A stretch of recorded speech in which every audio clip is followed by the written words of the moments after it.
back. Welcome back. Hey. Haven't seen you in a while. Hello. How you been? Terrible. No, my life has been like a constant storm of terrible shit for like the past 6 months or so. But I'm sorry to hear that. it's looking up, I hope. But things are currently in the current very right now situation going pretty decently. So I'm just going to hold on to that. Just hold on to that present moment. New job offer coming up, hopefully. Woo. Interview, all that. That's exciting. Yeah, paid off my car. That's cool. I saw that. Congratulations. Thank you. I'm also fatter, as some of you might notice, because I stress eat. But I don't think anyone knows that you brought that up. no, dude, I've gained like 40 pounds over the past year and a half. I honestly did not notice. Really? Yeah. That's weird. Did you notice? Did I just let you know? Whatever. Anyway, I'm not saying this to be all like emo or anything. I'm just being like, this is, yeah, the beard hides the, because if you do this, it's terrible. See, you're like, oh, if that's all neck. No, but it's flipped out right now, so that's not all neck. You can't tell.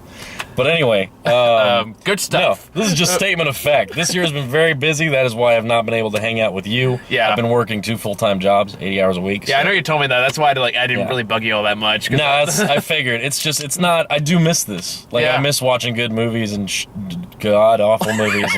And just talking shit. Because honestly, like, I'll be honest, I've gone back and watched a couple of our old reviews because it's like weirdly nostalgic. It's like, oh yeah, we had this good time together. Like the Horrible Bosses 2 review. Kind of fun. Yeah. The Exodus review. Fucking entertaining as hell to watch because I am so upset. Yeah. I am so upset. That's why like it was funny because you start trying to talk to me about parts of the movie and I interrupt you just like right now. Yeah. So many times in that video, just because when you start saying something else comes to mind, and I'm like, but they don't even do this! It's great. I should go back and watch that one. Yeah, no, it's fun. It's fun. That movie was awful, but I remember that review being entertaining. Yeah. And the Dear White People review is actually a really interesting conversation to ponder. I'm not gonna lie, that's one of my favorites. Yeah, I mean, this series, like, I would think that, it's weird to go back and watch things that I'm in. But, I do it every now and again. Well, I mean, you kind of have to. Yeah. You do. It's your job. But that's like a third job I don't get paid for. Yeah, right. Yeah. But going back and watch, I would think like I would watch some of the ones without me, and I do sometimes. Mm-hmm. But like going back to the ones that we all did together, like it's kind of fun. Yeah, I miss those days when everyone had more free time and free scheduling and shit. Yeah, adulthood. I know. Yeah. That's like post-college days. Yeah. You like work all the goddamn time. Yeah, when you get out of college, you're like, shit. Financial aid doesn't come anymore. No. And this job should start going somewhere, or else I'm going to have to find something that does. And, all kinds of post-grad shit. So anyway, the movie that finally reunited us, yes, Blade Runner 2049. Oh, man. Now, I saw this yesterday. I kind of got lucky because I saw the earlier showtime at the crappy theater they have here that had like a broken sound system. So it was like nice hard pivot, by the way. What? Nice hard pivot, by the way. Oh, thank you. Just to get back on topic. No, it was the kind where you don't give a fuck. You're just like, and we're going here. It's what I do. Well, clearly we miss each other and need to talk more. I know, we do. We'll talk when the camera stops. Anyway. It's been forever. But anyways, but like the sound system is crappy and like half the screen is confident. It's really crappy. So I finally was like, look, you guys fix this. They couldn't fix it, so I got to upgrade to the IMAX theater. So you went to the actual, did you go to the... I went to the IMAX here in this theater. Oh, okay. So not like IMAX, but like... I saw it in IMAX. Nice. I saw the first showing they had in IMAX. Beautiful. Because the one before us got canceled due to technical issues. Kind of the same thing happened to me. And I got an upgrade for free, so that was kind of nice. Oh, man. What's the one in San Francisco called? The actual 70-foot tall screen? I don't know that one. Not the Metreon. This is the Metreon. The Mercado. No, this is Mercado. That's the Metreon. This is Mercado. Yeah, the Metron's on that one. Yeah, okay, so it's the Metreon. Yeah. The Metreon in San Francisco is one of the only real IMAX theaters, like, even close to us. Mm-hmm. Technically, the Tech Museum counts, but that screen's curved and fucking stupid. Yeah. But, yeah, so this is something that's like a 70-foot tall screen, deafening sound, all that stuff. I got to see it on that. Nice. So I may be a bit biased in terms of the experience, but I don't think it'll mean that much of a difference. I don't think so either, because it's a magnificent I love this film. movie. It's fucking good. I thought this was fascinating. I really did. And I gotta still remember the name of the director, because he's quickly become one of my favorites. Denise, I gotta remember her name. No, it's French. Oh, okay. Yeah, Denise. I will have to mention, starting off though, I'm a longtime fan of this guy. I got the chance to see Incendies when it came around, and it came to the Camera 7 showing a couple times a day for like a week. Nice. And I just happened to catch it because I was like, this sounds interesting. And didn't have any information other than like a blurb. And I got to see that back in, I think, 2010. And then he came out with... after that, he moved on to... was that Sicario? No, Sicario was after he made Prisoners and... That's Enemy. right, Prisoners. Yeah. I think there was one more he made between Incendies and I've Enemy. seen Prisoners. That was my first movie I've seen. So good. That one was really good. Oh, man. Then it's Sicario you and I both saw. Yes. And I have not seen Arrival yet, so please no. I'm not going to give any spoilers, but I've heard good things. Arrival is a fascinating film. It is that was like... And I love his director because, like, this is the third year in a row where I've seen a movie of his where, like, okay, this is easily in my top 10 list this year. Yeah, it's just classic filmmaking in the sense that he understands things like deliberately slow pacing and long shots and letting the soundtrack and the visuals just envelop you for a while. You know, some movies will just cut to where you are and have an establishing shot, but he'll linger on this huge landscape. Really lets you absorb the atmosphere. With just this amazing soundtrack. Oh, yeah.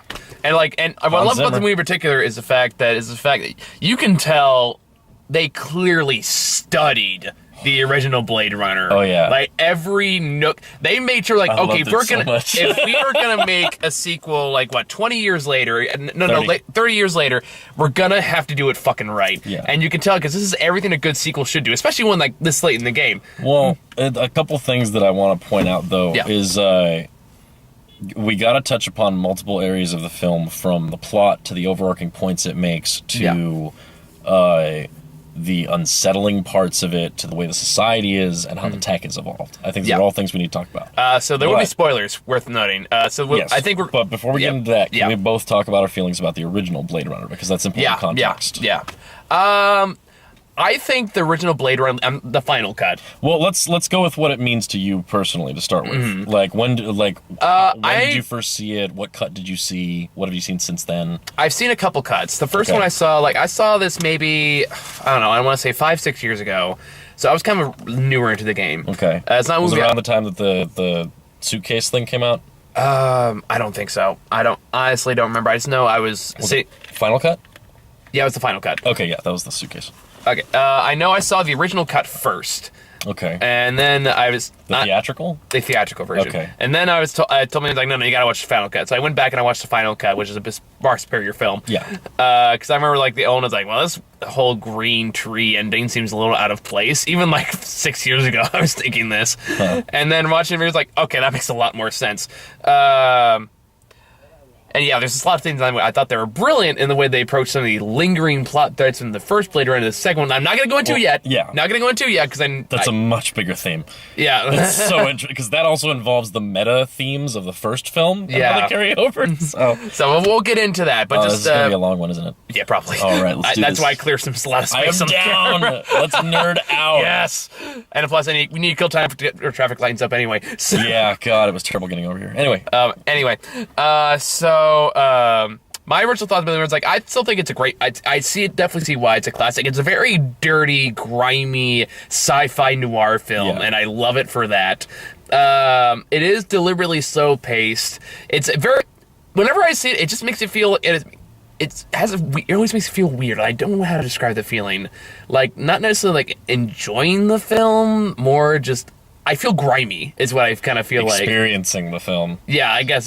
Yeah, well, it's also, I mean, it is modeled after old school. Well, yeah, style that wears influence on its sleeve. Yeah, absolutely. Especially with the theatrical cut's voiceover. Mm-hmm. Some people, that's why they like the theatrical cut, because that voiceover reminds them of, like, an old school detective movie. Yeah, I can't prefer without the narration, personally. Yeah, well...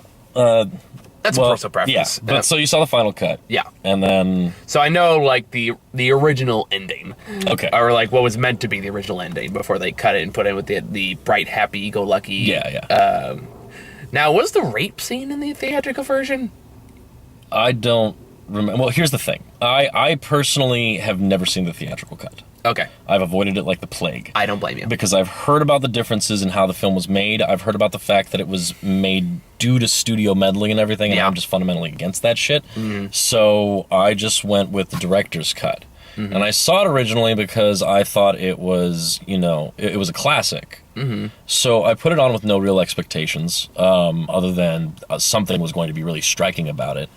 And definitely having grown up with a big passion for like the crazy 80s, like gritty cyberpunk era of like manga and anime, or like Total Recall or shit. No, not even that. Like I didn't even really care about the American ones. It was I really got into like Akira and Battle Angel Alita. Okay. And like Outlaw Star had some of those elements. Mm-hmm. And I'm familiar with like one of those. Yeah, I just liked things that had really dark sci-fi themes and were really gritty and grimy. Like the idea of Star Trek and everything was cool, but the fact that it was just this really pristine future just didn't feel real to me. Yeah. The same way that, like Firefly's approach to sci-fi is to have the same basic things going on, just like with better stuff. Yeah. So when I saw things like Blade Runner and everything, like its portrayal of the big city fucked up shit just always intrigued me. You feel like you're in the dirt.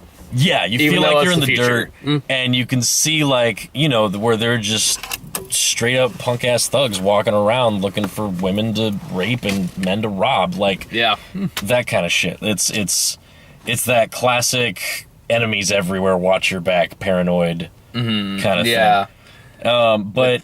But seeing it in Blade Runner, the environment is there.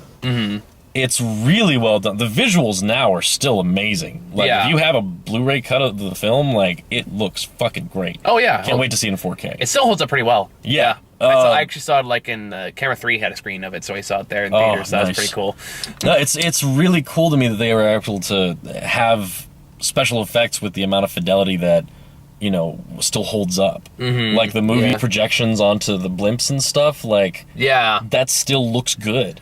I mean, like, to me, like, the best comparison I can make it was, like, with Taxi Driver, in that I just feel that same, like, that same kind of grimy feeling whenever I watch it. Yeah. So, like, even though, like, it's sci-fi, it's the future, I feel like I should be like, ooh, pretty this. At the same time, I just feel dirty watching this. Yeah, the special I feel like tech. I need a shower. The special tech is if it's meant to make people feel good and have things be nice, it's definitely for the rich people, and we are not there. And it's made to make you feel, like, lower. Yeah.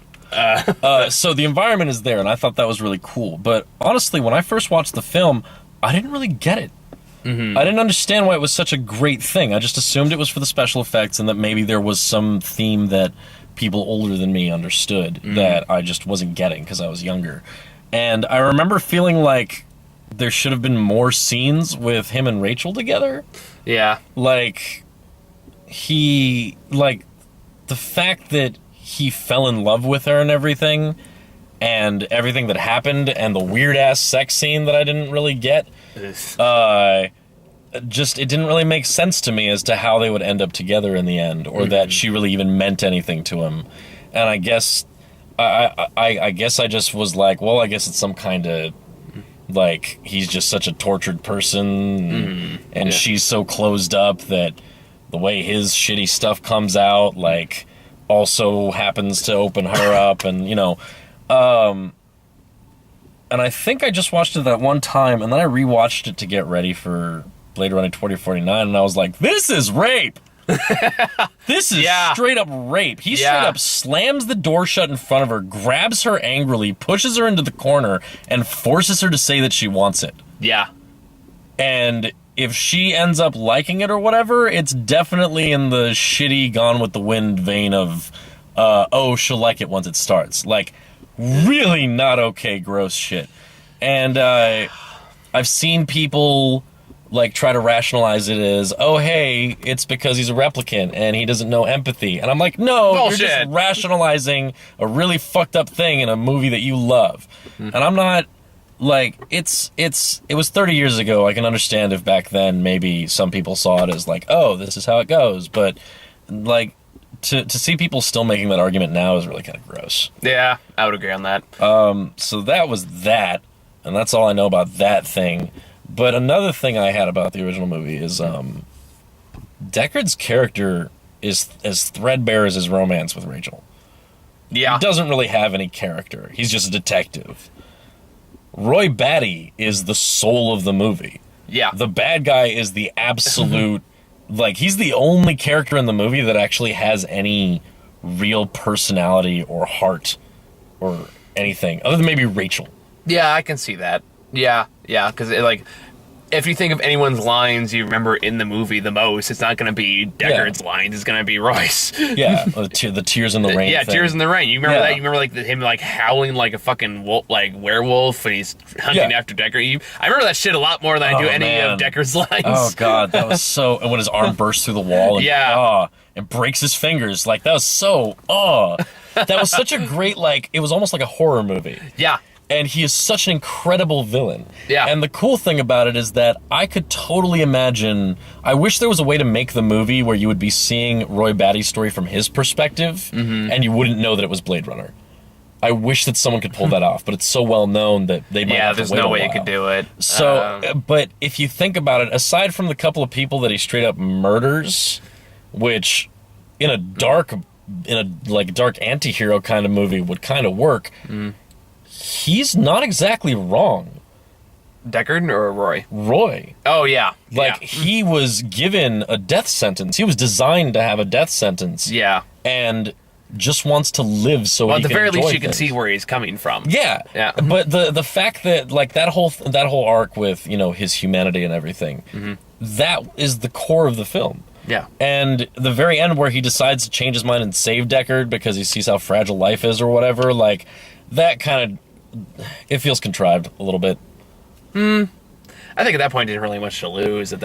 Yeah, but why not just get that satisfaction of fuck this, and now I die. I've achieved my revenge.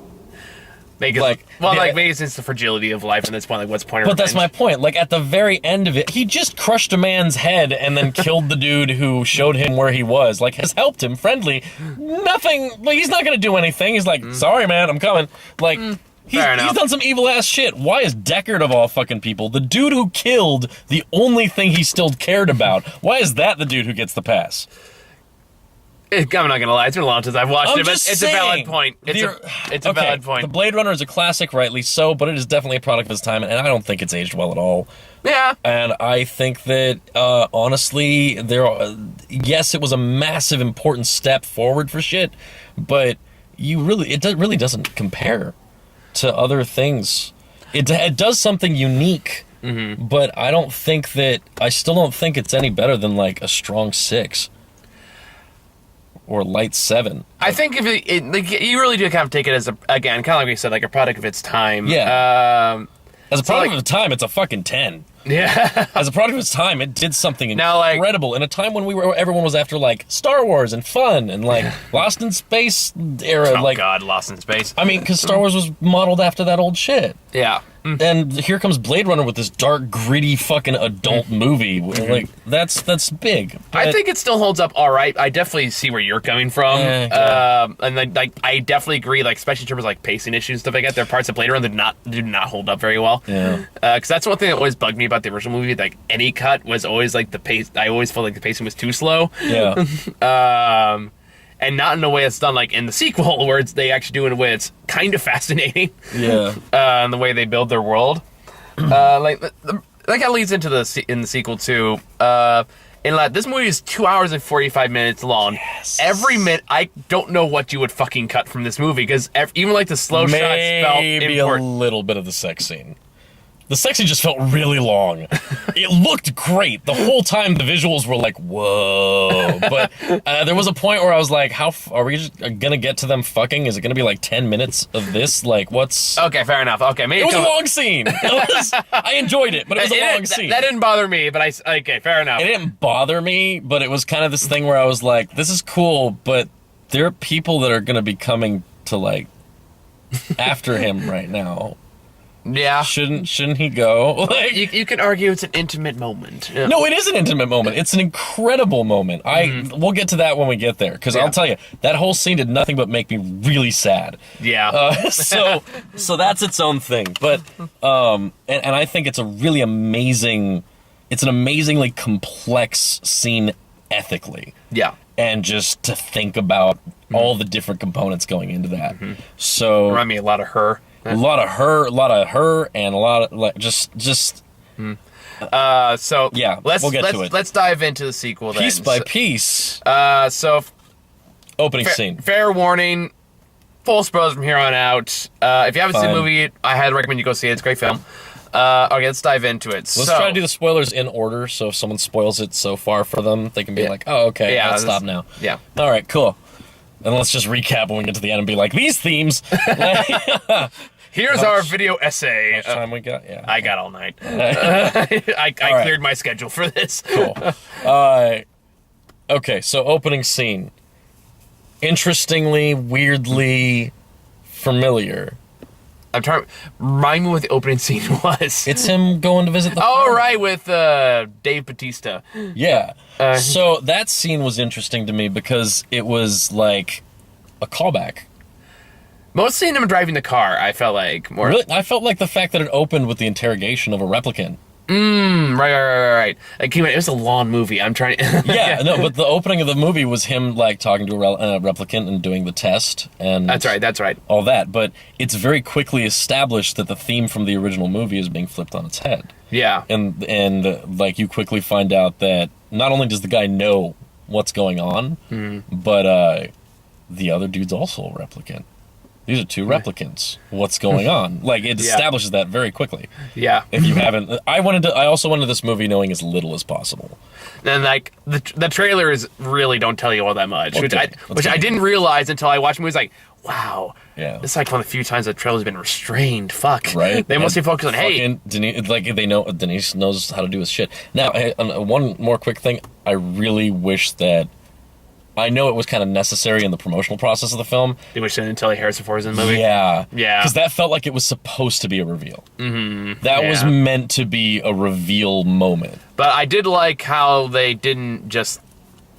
Like, what so many other... If anyone else did the sequel, they would have thrown him in as soon as possible and had him in for the rest of the movie. This one is very restrained at how they use Harrison Ford in the film. Yeah. And I looked at my clock. He doesn't pop up until an hour and 45 minutes into the movie. Hey, look what happens when you have a real fucking filmmaker. Yeah. All right, just like fair warning, if you couldn't tell already, I'm gonna be all over the director's dick on this. Like, I am not only a big fan of his work, but this stuff is very much in line with the rest of his work, and it's a great fucking movie. I'm surprised you haven't seen Arrival with that kind of... I've been waiting for the right time to sit down and stuff, and I've been so busy that I haven't really had time to sit down in front of my nice-ass TV with my Blu-ray copy instead of, like, watching it on the side when I'm doing work. Yeah, that's a very good point. Like, I want to be immersed. Yeah. So I haven't really had a chance to do that this year. Makes sense. This year, yeah. 80 hours a week. Fuck that. Don't do it. It almost kills you. It's terrible. Anyway, go on. No. Okay, Charlie Brown. Hey, you tried getting a maximum of 6 hours of sleep a night for like 4. I don't want that. I don't want your life, man. I'm good. 3 or 4. I'm good. Yeah. I'm good. Yeah, no, it's great. But anyway, so yeah, it starts off with Ryan Gosling, who, by the way, I will give him full props. In this movie, perfectly plays to his strengths as an actor. Dude, I love Ryan Gosling. I'm a Ryan Gosling convert. I love what he does because I can understand why some people wouldn't, but I can tell that his acting is meant to be understated. I'm a recent Ryan Gosling convert because, like, first movie I saw him in was Drive, which is good for the second half, but that first half pissed me off so much. Watched it. Because, like, I can't tell if it's subtle or he's being lazy. It's that kind of performance. It's subtlety. I'm sure it is. But then, like, for 90% of the first half, he looks like this. No, I've heard that criticism, but the thing is that I can appreciate Gosling's acting. I can appreciate the range can of it. now. I feel and like you know the fucked up reason is because I watched The Notebook. I did not like. I've seen The Notebook. I did not like it. I'm not saying it was a good movie, but Ryan Gosling was a good fucking actor in it. The one that finally won me over was The Nice Guys. Yeah. All right, I'm giving a shit, Ryan Gosling. I'm just saying, he's one of those actors where you might not like the movie that he's in, but you can't really deny that when you can, like, see what he's doing, you kind of start seeing it in everything he does. For me, it's like, once he finally started breaking away from romantic comedies is kind of when I started like Ryan Gosling more. Yeah, he's very deliberately cast in the roles that he's in. Yeah, people know what he is. Either they cast him as the heartthrob, which is great, he's handsome, sure, or they know that he's into, like, weirder, darker movies. Mm-hmm. And I read some interesting statistics about this, and they mentioned the fact that while the studio had set the clearly not going to happen, like, $400 million goal for this movie to have succeeded with, like, a $150 million budget. This movie had that small of a budget? That's what I heard. Damn. I might be wrong. But it had only made, like, or it was projected to make only, like, $30 million its first weekend. Really? And the article noted, though, that all of Denis Villeneuve's films were like this. Mm-hmm. Yeah. All of them. Like, none of them had opened with bigger than, like, a $40 million weekend. Mm-hmm. And neither had Ryan Gosling's. Like, Ryan Gosling is, if you look at the movies he's been in, he has never been a blockbuster actor. He's always been in, like, weird, small movies. Mm-hmm. Even though he's really well known, he's only been in, like, random weird shit, which says something. Yeah, I'll give him credit. It's like I'll give Robert Pattinson some credit. Like, after Robert Pattinson's acting is fantastic. Like, I fucking love that guy. That's another case, like, all right, he's clearly, like, after he made, like, all the money with the Twilight movies, like, I'm gonna do whatever the fuck I want. Not to mention, remember the meme, nobody hates Twilight more than Robert Pattinson. Oh, yeah. I've seen some of the interviews where he's like, he sucks, hates it so much. Like, yeah, I'm right there with you. It sucks. He's so, like, he pulls no punches, man. He's so fucking... He hates that movie. He's great. And yeah, he's in some pretentious ass shit, but he's doing whatever the fuck he wants. Good for him. He does it. Like, Maps to the Stars was terrible, but I really liked Cosmopolitan. And, like, yeah, that's its own thing. But anyway, tangent. Yeah. Ryan Gosling is dope. And in this movie, he is a very good He's fantastic. Yeah. Like, this is, like... I would honestly like to see him get nominated for an Oscar for this movie. Oh, man. The points where, like... when he actually does, like, emotionally break down. Oh, my God. Yeah. No, the emotion that does, like... Because most of it is kind of subtle, but when it becomes overt, it's pointed. Well, like, that's what makes the... That's what you can tell why it was so, like, subtle for a good portion, like, the first hour of the movie. It's the fact that when it does get to the more poignant scenes, it hits you a lot more. Yeah. Because, like, oh, crap, it's this big. And it feels this big. Even this, like, ways he looks, like, down or back up, it's like, you can tell there's, like, a whole thought process, like, a whole story there that he's not saying. It's all told through his acting. Yeah. So when he does finally explode, when he finally hits that tipping point, it's like, it would hit you a lot more if you, like, more over the rest of the movie. It hurts. It hurts, yeah. It hurts a couple times. And you can feel his pain. The acting is so good. Yeah. So he goes... So the first scene. This is starting to feel like... How far in are we? I think we're talking for, like, 20 minutes. No. All right, well, whatever. But we started at, like, 6:30, and it's already 6:50 now. So nice. It's been at least 20 minutes. So the first scene...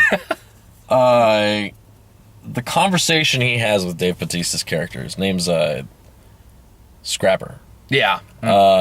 And fucking love Dave Bautista. He has such an interesting, like, low-key conversation with him. Mm-hmm. Yeah. And well, they both know what's gonna happen. But the way that he takes the gun out and puts it on the table and says, I really don't want it. Please don't make me use this. Yeah. And you just see him take out the knife, and you're like, yeah, this is... Yeah. It's going to go. And when it actually does get to the fight itself, that's one hell of a fight. Oh, yeah. It is brutal. Just David's going to bam, bam, bam, bam. Yeah. Like it's a fucking wall until it just breaks. Fucking Ryan Gosling's face into the wall until the wall busts through. And this is not some, like, cartoon, like, bah, he bursts through the wall. No. He busts his face into the wall, like, I would say almost 10 times. At least. And you just see the wall start buckling, and from the other side you see it give, and then he falls through. It does set an interesting tone for the violence of this movie and how it approaches its world. From the landscape shots of it coming into that, it immediately establishes itself as like a very immersive and dense film. But again, it still feels like Blade Runner. Yeah, like the soundtrack, dude. Well, the soundtrack, like the soundtrack, and the way the violence is done too, is that it is very Blade Runner. It's not overt. It's not in your face. Well, it was interesting because the soundtrack throughout this movie was very 80s. It was very 80s. It was very much an homage to the original, but at the same time, it with a very notable difference. Yeah. Where it didn't have any of those shitty synth jazz tracks. Yeah, I noticed that too. Like that one part of the first one where he shoots the lady with the plastic dress on going through the glass. And there's the whole like, and you're just watching this woman die in slow motion. Like,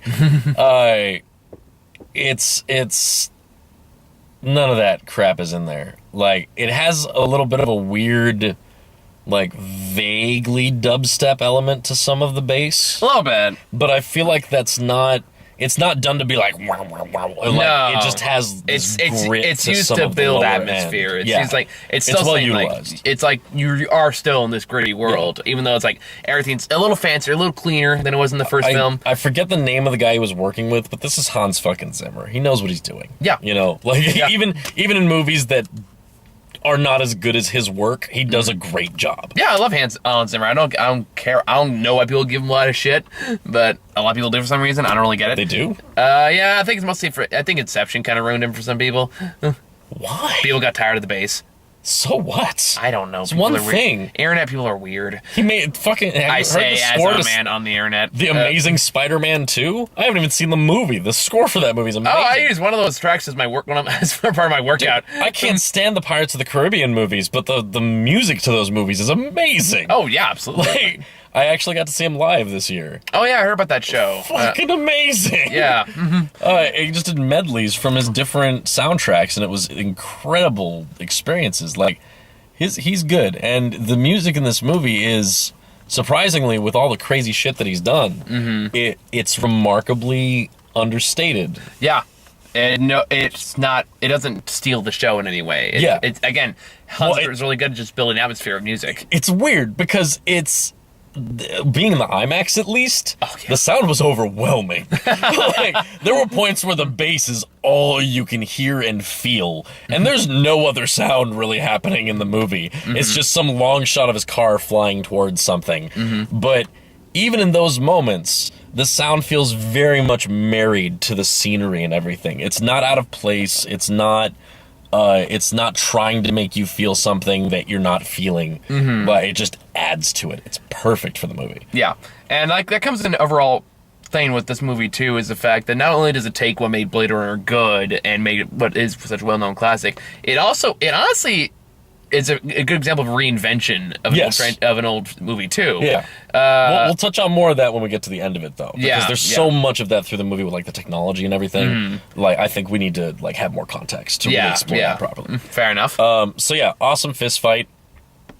Ryan Gosling wins, obviously. Ryan Gosling, of course, wins. Very interesting new things like scanning the like under their eye, the number under their eye. Tells them to look up and to the left. Because I guess these are newer models of replicants that can age longer. Yeah, it's 30 years later. There are replicants that live normal lifespans. And that's why things start getting weird. Because they actually talk about the different series of replicants from the original versus the new one. Because it becomes a pretty crucial plot point. It is a pretty crucial plot point, but they do a good job of just being like, this is the new world, this is how it's evolved. And so it turns out that Ryan Gosling is working with the cops. He's a bounty hunter of sorts, Blade Runner. Yeah. So that's classic thing is still there. But it's really interesting because he has a weird relationship with his colleagues. Yeah. What do they call him? Like Skinner or something? Skinner. Yeah. A really like... I find it clever, but at the same time, like, really touchy. Yeah, no shit. Really. like, you managed to do something... Like, here's the line, here's you. You just towed the line really close there. But I understand the world they're trying to create. Yeah. And it's interesting because those themes... I know some people have an issue with the fact that they're trying to have the themes of, like... the slavery of these people. That feels like it takes more center stage. It is in the previous movie. Yeah, that really does take a bigger... it comes to the forefront because now these things are living as long as we are. So now we got to like talk about where they fit into society. We got to house them and for just as much time. So they have that happening, and I know some people have issues with the fact that God damn it, we got to talk about this later. Okay. Anyway, so let's talk about the big.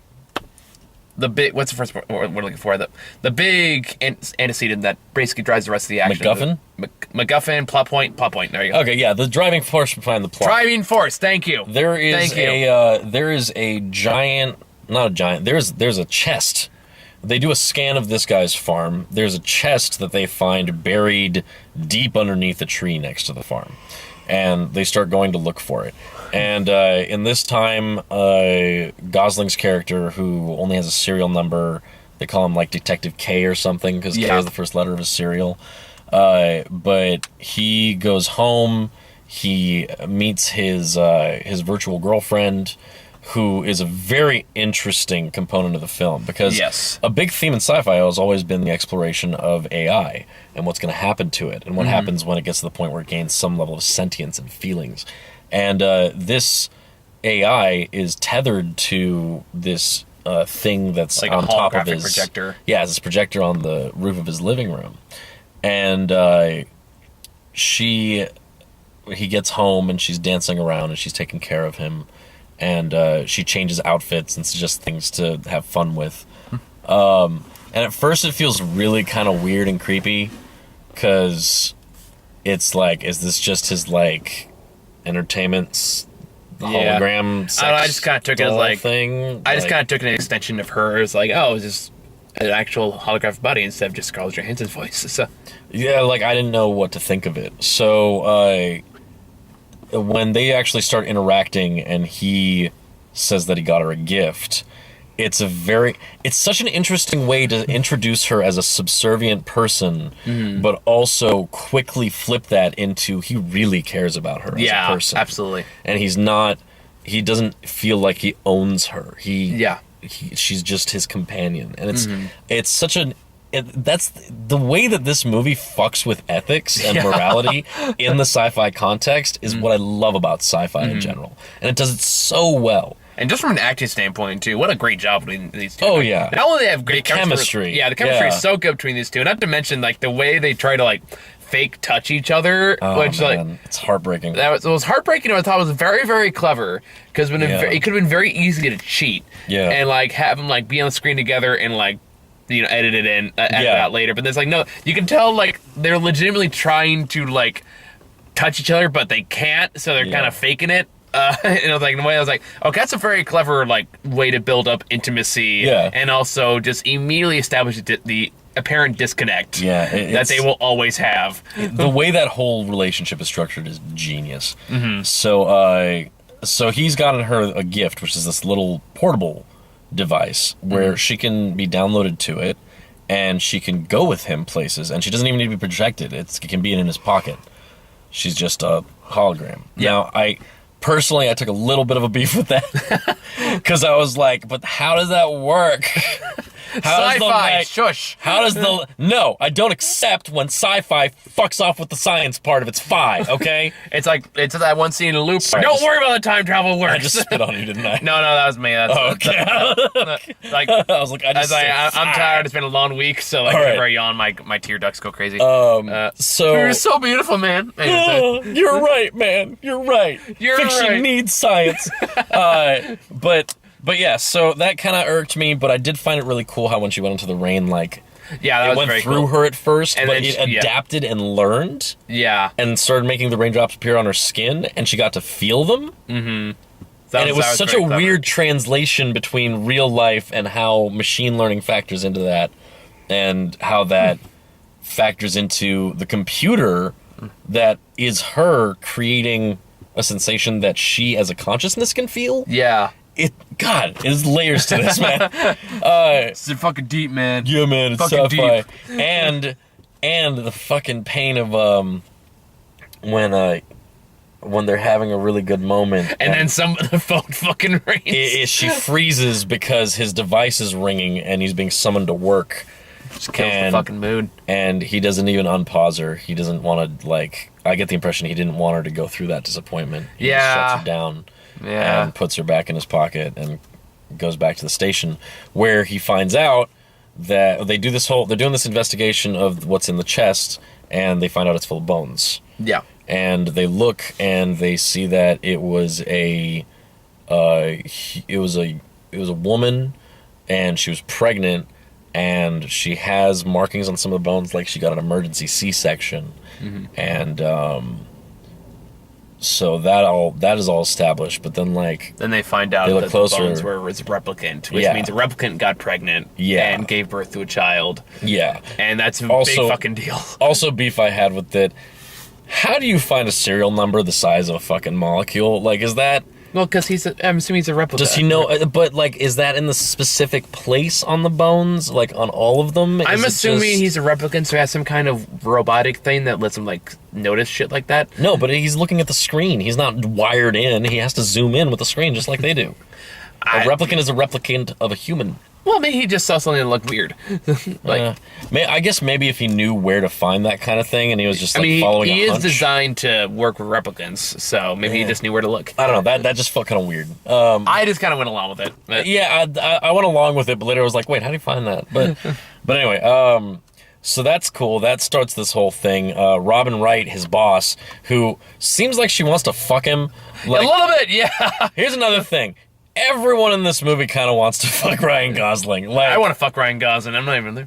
Yeah, I mean, he's a handsome man with a hard exterior that he doesn't want to let people into, and inside he's just all soft and he's defensive, but he protects anything. Protects anything that he actually loves with his life because he's lost too much already. But Daddy, I love him. Something terrible will happen, and he'll almost die fucking saving you, but that'll be the foundation of your love. He's gonna run away together.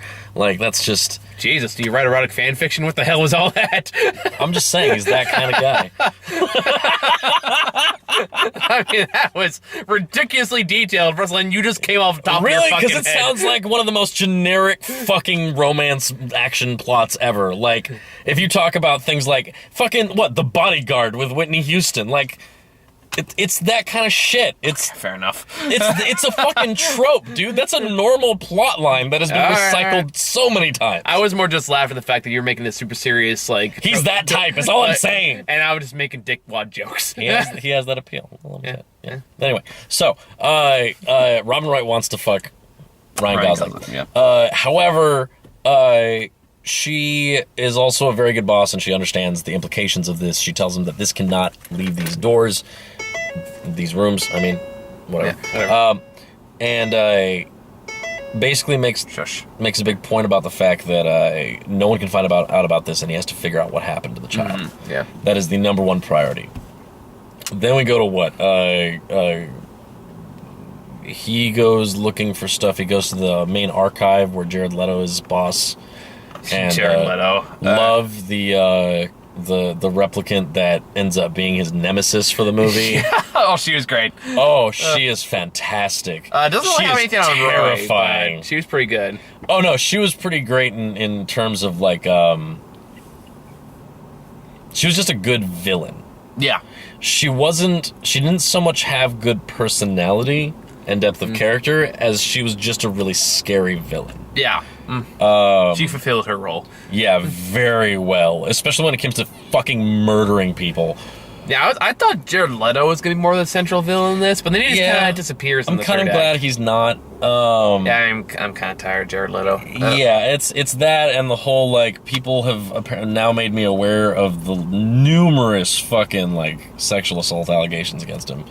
Well, after the Suicide Squad stories, I'm not entirely surprised. Yeah, that kind of, I guess, started people talking about it back then, but I didn't really pay much attention because I was avoiding Suicide Squad shit. I don't blame you. And, apparently Jared Leto has had a lot of forceful sex with underage girls while he's on tour with 30 Seconds to Mars. Oh, charming. We're talking like a bunch of testimonies. Wow. So if you're the kind of person who, brushes that shit off as women making shit up, that's not going to bother you. But it bothers me.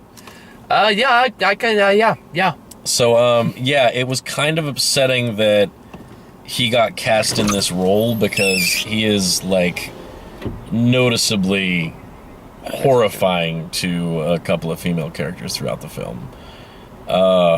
Particularly that scene with the newborn replicant. Oh, yeah. That was really unsettling. That was uncomfortable as fuck. And I understand that it was meant to be, but it was really unsettling. Yeah. It's like, and I'd say Jared Leto's one of those actors where I liked him at first, but, like, especially after the whole Suicide Squad thing. Yeah. It's more like, he always seems like actors always seem like, I'm nailing this in every scene he is in. It's he has so that sad. Look, he has that look in his face like, I am such a good actor, you guys. I am acting so hard right now. See, my big thing with him is that I liked him from Requiem for a Dream back in the day. I liked him for Dallas Buyers Club. He's still really good in that film. Like, I got introduced to him a long time ago, and it was before he was even touring with a band and stuff, I think. And that's really the last I heard of him, and I used to like him a lot. I used to give him a lot of credit as a good actor, but between Suicide Squad and this, like, he really is just like, yeah, he does play like melodramatic characters that give monologues. Or terrible jokers. Oh God, I hated him as a Joker. I've seen the his extended scenes too. I thought it'd be more angry. This bird is baked. It's like, if you weren't crazy, I thought you were going insane. I'm like, That's a whole nother thing. Well, we should talk about Suicide Squad sometime, by the way, because I finally saw it. I'd be curious your take, because I know you're more a defender on the DC movies than I am. I liked BVS The Ultimate Cut. I watched your thing about that. I did not like it. I like that you name-checked me at the very beginning. You're like, especially Muha, and I'm like, yeah! You still didn't like it, did you? And you're like, I did not change my mind. I'm like, yeah! I knew it! It made me angrier than I remember. No, dude, but Suicide Squad was its own... No, dude, it wasn't... When I heard about the story of how that movie was made, it made me so sad. It was so sad. Anyway, let's go back to Blade Runner. We're like 40 minutes into this review. Quick factoid before we get too far into that. Do you know how the final edit of the movie was made?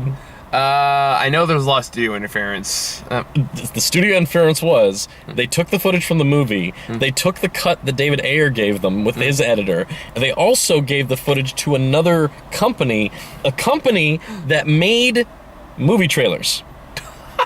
So you know all the weird My God, that explains so much. You know all the weird intro spin cards and shit? Yeah. That's from the movie trailer company. That makes so much more sense. Both of them tested poorly with audiences, so the studio, with no guidance from David Ayer, made a combination of the two. That's what you're watching. That makes so much sense. Oh, that's great. That's what you're fucking watching. It is so bad. That makes a lot of sense. Yeah, it explains quite a bit. It doesn't excuse much of it, because I went into it it doesn't, but it's still funny. So anyone who didn't know that, revel in that fact, because it's fun. It's back to Blade Runner. Just so this review's not as long as the movie. We have a good 2 hours before that happens. But I know how our conversations go, so it's not entirely outside the realm of possibilities. All right. So okay, let's blast through this opening shit then. Yeah. We can't go fully be scene by scene. That would be ridiculous. No. So yeah. So they find out about the female replicant that's pregnant. They tell him to go find it. He goes to the main headquarters. He tries to look up the serial number. They figure out that he's looking up the one that they've wanted this whole time, and it turns out that the evil, crazy boss guy wants he has not been able to make a replicant that can reproduce, and he wants to make replicants that can reproduce because then they will have the means to actually create the billions and trillions wide workforce that they need to actually mine and conquer more worlds. He wants to change the future of humanity by basically making breeder slave women replicants. Yeah. And using that as mass production. And having... It really feels somewhat realistic when it comes to big old corporate mindsets. If you're the kind of guy who owns this kind of thing and that's what you're doing and you don't think they're people, even if they think they're people, that's... I would say... And he directly brings up the point that every great society was built on unpaid labor. So... I'm not... Like, I would say, like, oh, that's not true. Then I look at history and, like...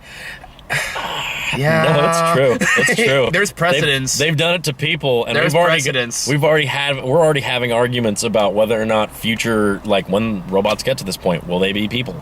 Will we consider them people? And the default answer is no. But that's what movies like this exist for, so that when the robots actually become sentient, they don't just go like, oh, they're gonna kill all of us. Then just we'll kill them first. Let's see Oscar Isaac makes them, and then it'll be like a funny little dance thing. Oh my god. Anyway, so Jared Leto's motives is to have basically a gigantic, literally just gigantic rape factories. Yeah. Just wow. Make that the tagline for the fucking movie. I don't know, man. If you follow it to its actual conclusion of what he's talking about, that's what he's talking about. I'm not saying you're wrong. I know. I disagree. It's just fucking it's awful. Insane. Yeah. And when you think about that kind of character, I guess Jared Leto's a good person to play him. No, it's the fact that he's in that's a terrible joke. Don't take that seriously. Yeah. The fact that he's the guy in this role that is really grossly objectifying women on an absolutely incredible scale. Oh yeah. Is really, it feels like I feel like they had to know, but I feel like I don't know if they know. I don't know how to reconcile that. I got nothing for you, man. Yeah, man. You're on your own. I'm just going to settle for, creeped out. Okay. That's as good as you're going to get. That's as good as it's going to get for me right now. So yeah. Skipping forward a little bit. So eventually Ryan Gosling, after telling his captain about this story, like was implanted memories as a child, was him like in this, what they find out later is an orphanage, and he gets beat up a bunch of kids because they want his only prized possession, which is a wooden horse. Yeah, a wooden horse and that's carved that has a date on the bottom. Yeah, which he basically hides inside this old furnace so they can't find it, and then he gets beaten by a bunch of kids. Now I think this is only an implanted memory until he, by coincidence, finds himself in that same orphanage. Yeah. And then goes and looks for the thing. In another scene that probably could have been shortened a little, but was very intense to watch. I liked the length of it. Even though you knew what was coming. Yeah, I knew what was going to happen, and it wasn't a surprise at all when he actually pulled it out. It was more like how the character would respond to it and the build-up of how he would respond to it. I'll give you that. But the fact that he was like... Because that's where he starts freaking out. When he actually reaches into the furnace and pulls out the toy from the memory that he thought was just implanted into him, he's like, wait. So herein begins the thread of, is Ryan Gosling the child? The child. Yeah, he thinks he is. And that's where he starts to think he is, because it's this big mystery. Yeah. And which, what a great idea, by the way. Yeah, it's let's make this whole Chosen One storyline like a proper question, because there's enough for you to think maybe not, but there's enough for you to think maybe. Like whichever way you're thinking along the way, like you are questioning yourself. And the movie plays into that because it does do a good job of locking you into his perspective. Yeah. And feel what he's feeling and everything. Which pays off, I think, like the following scene where he goes to like people who make like the memories. What? No. Let's first talk about the giant orphanage, the child labor camp. Yeah. Let's talk about that. Actually, not really. Oh wait, no. Let's not forget the landing there, because he has his companion in the car with him, and they're doing a fly-in, and his car gets shot by scavengers. It turns out there are like gangs of scavengers down there, and they come and they try to kill him, and then hellfire from the sky. Fuck off missiles. Yep. And I have to give them credit for making it a really violent scene, but not really masturbating with it. Yeah, again, very Blade Runner. Yeah, they had this moment where, like, I saw people get blown in half. If you're paying attention, you'll see the bits fly off.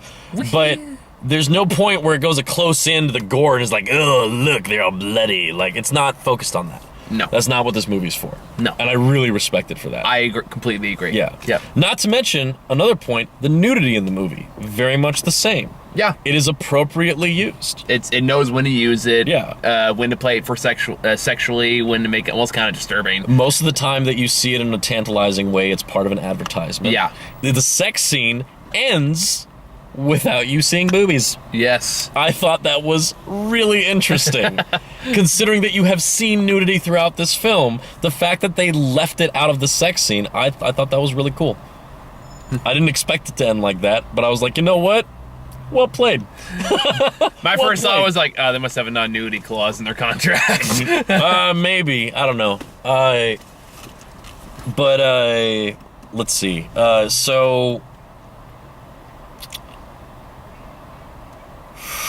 So they blow up the scavengers.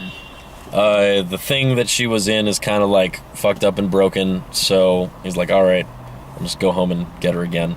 Because I guess it's like, what, the last save point. And so he sets off into the desert and goes to this place was a giant slave labor camp. It's a child labor camp. Yeah. And interrogates the guy. And they find that in his record books, the orphans, because the kids were put into an orphanage, and then the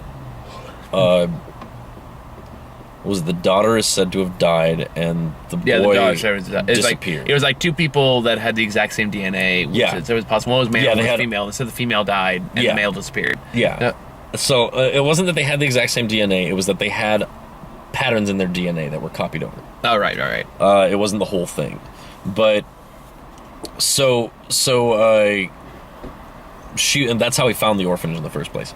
So from there, so they find out that the daughter died, the guy's alive, and the question is, where is the guy? And when he's leaving there, they go to find the pages in the record books of where the kids went, and those pages are gone. They've already been removed. And you don't know by who. You never find out by who. You can assume it's the police trying to cover something up. Yeah. You can assume it's this company trying to cover something up. But you don't really know. Yeah. So I would assume it's the company. That's what I'm guessing. But because I feel like if it was the police, they would have had some knowledge of the child beforehand, and they looked like unless it was covered up. Maybe. Wouldn't the captain know that? The captain wasn't there 30 years ago. Point. Like, maybe this was all covered up before. Who knows? What if it was like Deckard's people? Yeah.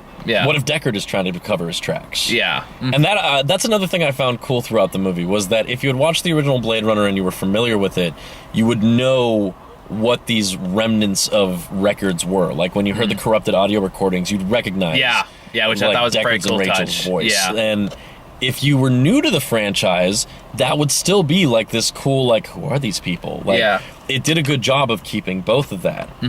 And which is another thing I really appreciate about the movie. Oh yeah, it works on both fronts. I agree. But yeah, so maybe it was Deckard covering his tracks or whatever. That's honestly probably the most logical explanation. That's what I'm saying. Like, you don't know which one it is. So when he's leaving, he finds the horse and realizes that he might be the kid that survived. And so this starts this whole plot line of him trying to figure out if his memories are real or not. And so he goes to this lady who is trapped in a bubble that that's like uses like massively expensive holograms, and she designs all like the implanted memories for all the replicants. So she designs the memories, and he wants to know if the memories are real or not. And she sees his and cries and tells him that it is. And he loses it. Yeah, he fucking loses it, and it's an amazing moment. It's an amazing scene of controlled acting. You see him searching within himself, and then tensing up, and then just not being able to contain it, and just exploding, realizing that these are real memories, and maybe he was born, which means maybe he has a soul. And therein comes another big question, because again, sci-fi themes I fucking love. So that's a cool thing, I thought. Yeah. Let's see. Where do we go from there? So, as soon as he leaves the facility, the cops bring him in. Right, the cops bring him in. And then they basically say, like, okay, you're off of baseline, which basically is, they don't always say we I forgot about the calibration thing. They do this thing when they bring him back, and they do this test, and which is an intense test. Yeah, it's a really intense, they do this test where it's just like very loudly speaking at him questions in sequence and flashing images, but they basically measure his brainwaves or whatever and see if he's on baseline. And he gets back, and they measure him, and they're like, "You are nowhere close to baseline. What the fuck is your problem?" Which it sounds like their cue, like, we have to kill you now. Well, when he tells his boss that he's the kid, the boss is like, "Well, does the boss doesn't say he's the kid, though. He says, 'I found the kid.'" Well, he says, "I found the kid." And there's this weird non-conversation that happens between them, because she knows that if he actually says something, she will be obligated to do something about it. Because her sense of duty is strong. Yeah. But she cares about him. She clearly actually cares about him. See, I didn't really get that. I got the fact that I thought she bought it, personally, but... Really? I felt like she actually, she kind of knew that he was this thing, he wasn't supposed to be real, but she couldn't help but be fond of him. Hence, when she was drinking at his apartment, she kind of implied that, maybe we could have sex. And he was like, "I should get to sleep." And she leaves. If I had a nickel for every time that's happened to me. He tells her, you should probably go home or something. Yeah. And she seems kind of, slightly pissed when he says that. Because she's like, "Yep, he's a robot. I'm wondering if I could tempt him into..." Nope, he's a robot. What's interesting is that he does feel. He just doesn't want to be fetishized by somebody, I guess. Yeah, I can see that, or at least not by her. Yeah, right. He knows the implications. He knows that would make complications. He doesn't want to be her pet, Yeah. Whatever. There's a really interesting, it's a lot to chew on. So when she actually tells him, she wants something to chew on, am I right? When she tells him, "I can't promise that, you probably have a certain amount of time. Yeah. Before we have to come after you." And, which... It's an interestingly complex scene, because later, when someone comes after her, she doesn't give him up. Yeah. She dies for him. Yeah. So she does feel for him. That was at effective. least as I'm not saying she didn't feel affection for him at all. She cared about him, is all I'm trying to say. Oh yeah. As a person. Yeah. Maybe more so than she realized initially. Maybe when she found out that he was born, she was or what had it implied to her that he is born, she realized, holy shit, how can I treat you like a robot now? And so she does that for him. It's such a weird thread in the middle of that. But then, so he goes off, and then, a couple of hookers. I'm sorry, what, sex workers? Is that the... I don't... Do hookers really care about PC terms? No, what was it? When they're dead, they're hookers? Is that from Archer? I don't know. Yeah, no, they weren't dead. Prostitutes. Yeah, prostitutes is fine. Sure. That's the PC term. Let's go by Archer logic. When they're dead, they're hookers. So there are no hookers in this movie. I do really want to watch Archer now, though. But there are 3 prostitutes that walk up to Ryan Gosling in a marketplace when he's eating lunch earlier in the movie, and 2 of them realize he's a Blade Runner and fuck off. They don't like the fact that he kills his own kind. They're looking for humans. Yeah. So even replicant prostitutes don't like him. They won't take his business. That is how hated this character is. Like, Blade Runners are not cool. Nope.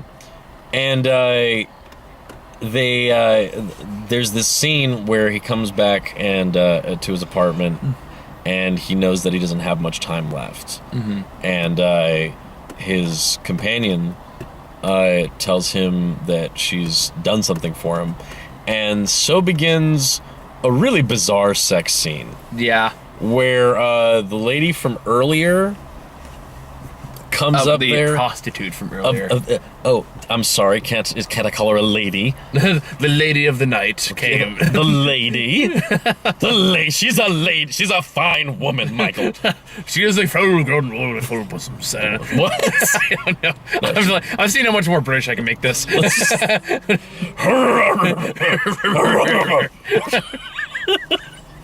Oh, this went down a bad hole. Okay. Phrasing. Anyway.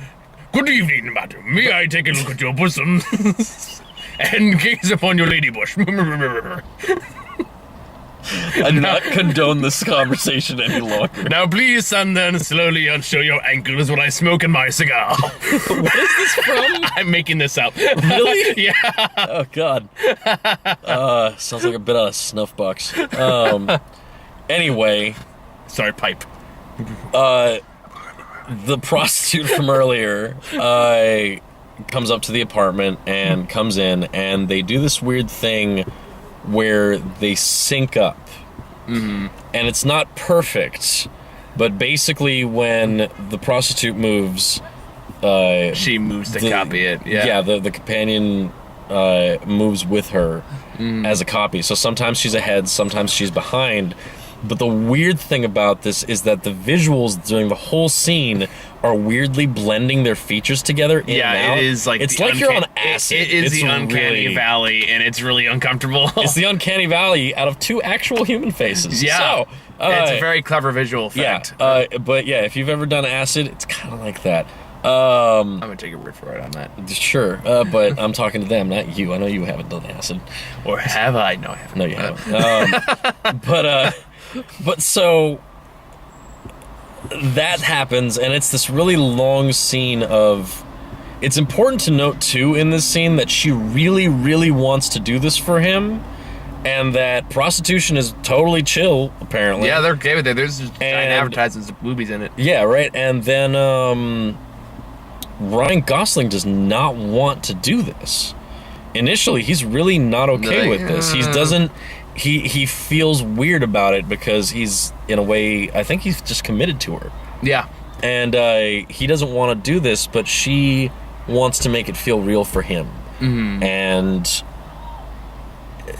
he resists at first, or he has reservations about it at first, but he eventually, like, he realizes that this is the last chance he has to do this, probably. Mm-hmm. Yeah.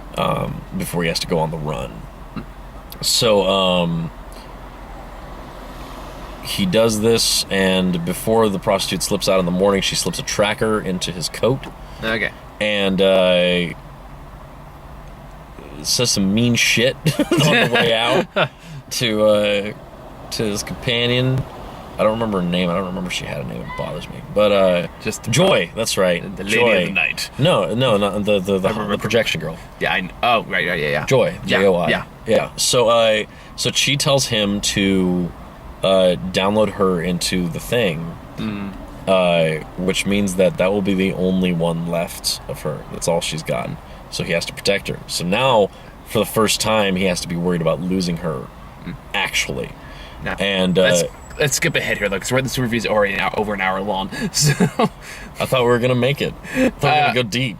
I mean, we can go deep. I'm just saying, I want to eat dinner at some point today. There's an In-N-Out there. We can pause it and just go get food and just come back. And well, I gotta run errands too. I gotta go grocery shopping. I thought you said your whole night free. I didn't think it was gonna take like 9. So you lied to me.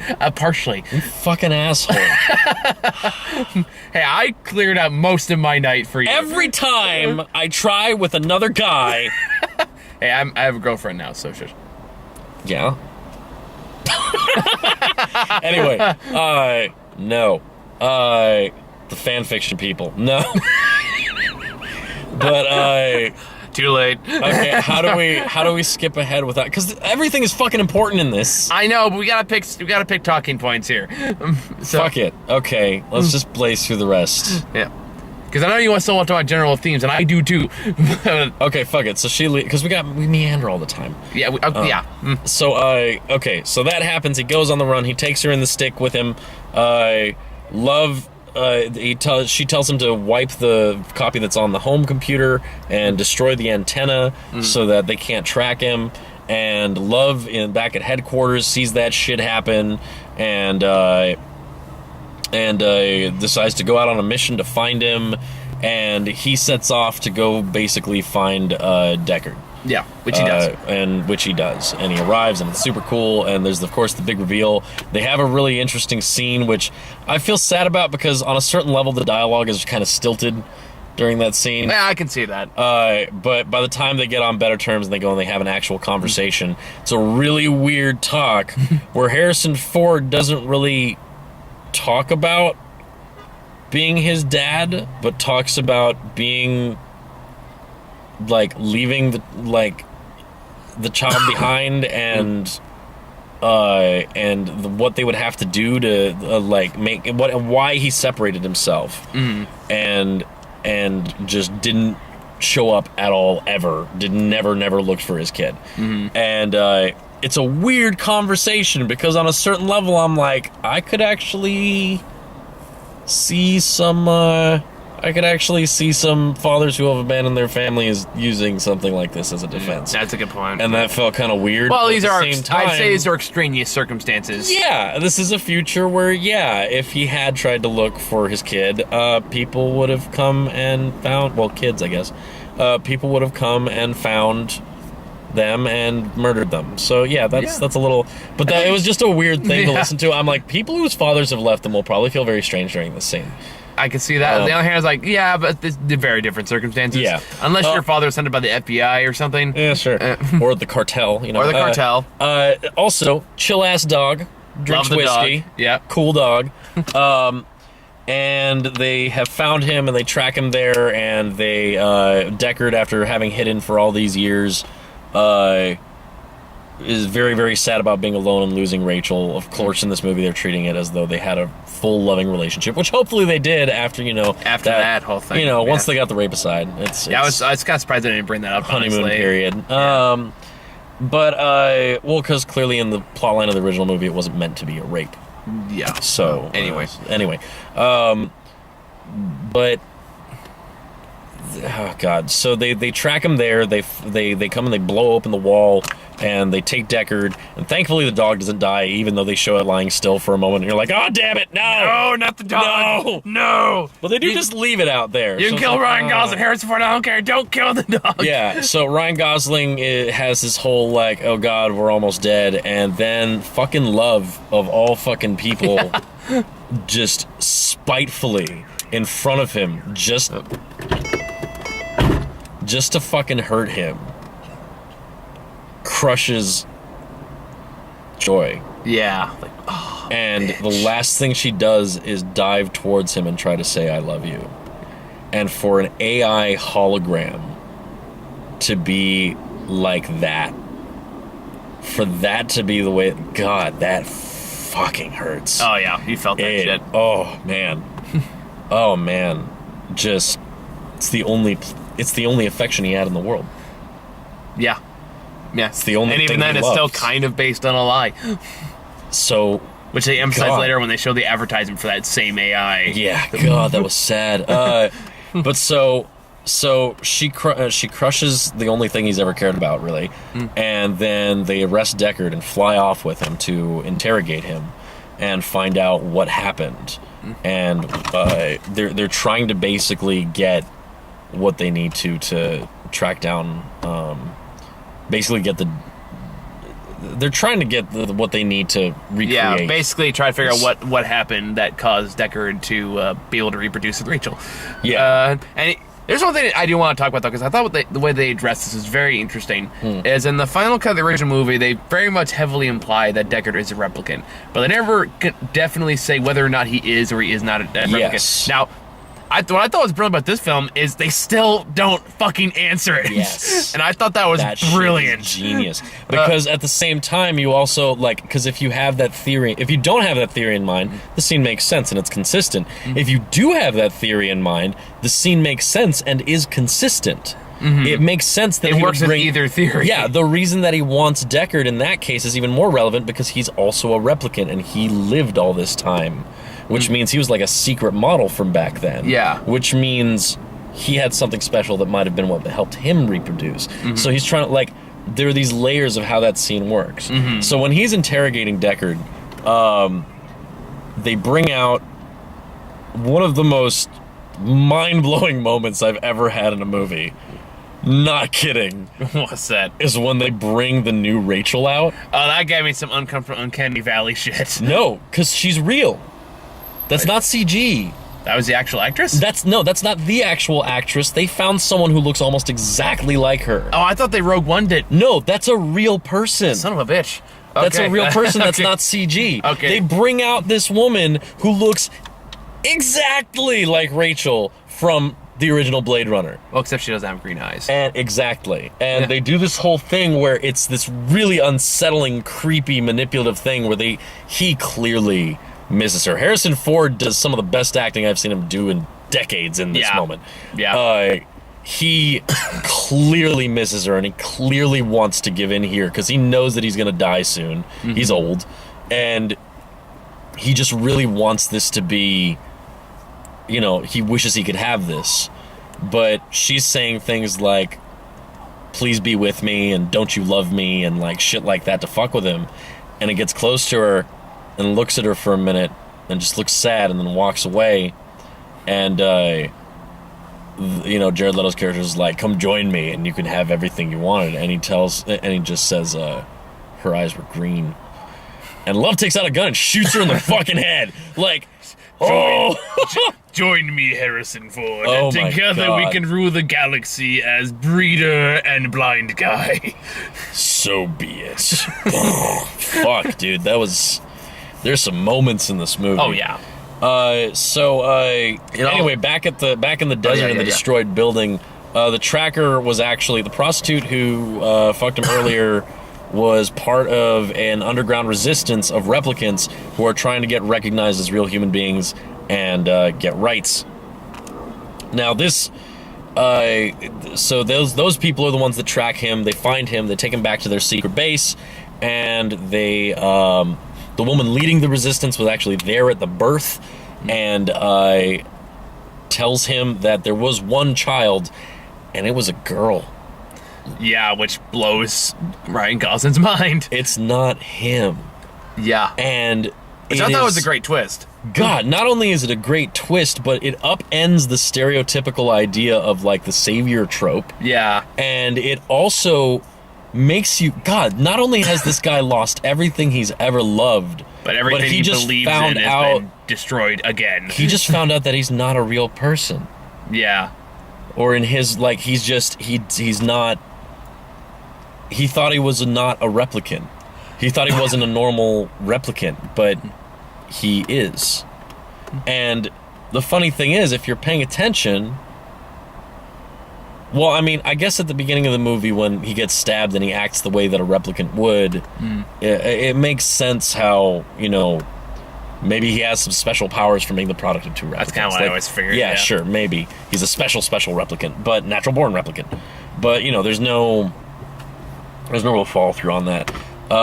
He does just run through a wall at one point, which was a few moments of levity in the film. Yeah, that was cool. Where just Harrison Ford just running for a car, like his flying car, and he like locks the door behind him. Yeah, he locks him out. Right, just goes through the wall to just catch up to him.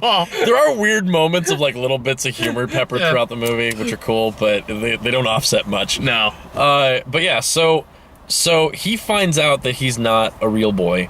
And it's very sad. And one interesting thing that needs to be brought up about this scene is the fact that clearly there are themes of similar dynamics, deliberately similar dynamics to racial issues in this movie. Yeah. And what I found interesting was that some people were upset because the people who were in the robot revolution were white, and that it didn't have the same impact when, it's white people liberating people. But what I found interesting was that when you look at, I think that they thought more deeply than this about it. Because, yes, Harrison Ford is white, Jared Leto's white, Love's white, all that. Ryan Gosling's white, the leader of the Resistance, she's white, the prostitute, she's white. All the characters that are relevant to that are white people. But when the different replicants come out of the shadows, they're of a bunch of different races. You can tell. Yeah. And it's not just that. It's the fact that when you are in the world of Blade Runner, there are clearly niches that the different races have carved out for themselves. Like the different demographics and ethnicities have found their own niches that they've burrowed into, and it's very much in the spirit of like a very deeply like big city Hong Kong rundown, polluted, like Chinatown gross kind of thing. Yeah, like there's the area that belongs to like what was that African dude? Like I don't even know. Oh yeah. The guy from Captain Phillips. Oh, that was the guy from Captain Phillips? I'm pretty sure. I Yeah. haven't seen Captain Phillips. That was pretty so good. I can't say it. You might just be racist. No. We're not going down this road again. The fact that we're going down this road again is exactly why we go down it, Michael. Are all Africans my Captain Phillips people to you? You like balloons, Muha? I got a balloon for you right here. All right. All right. No, you're right. How about this one? I'll make you a balloon animal.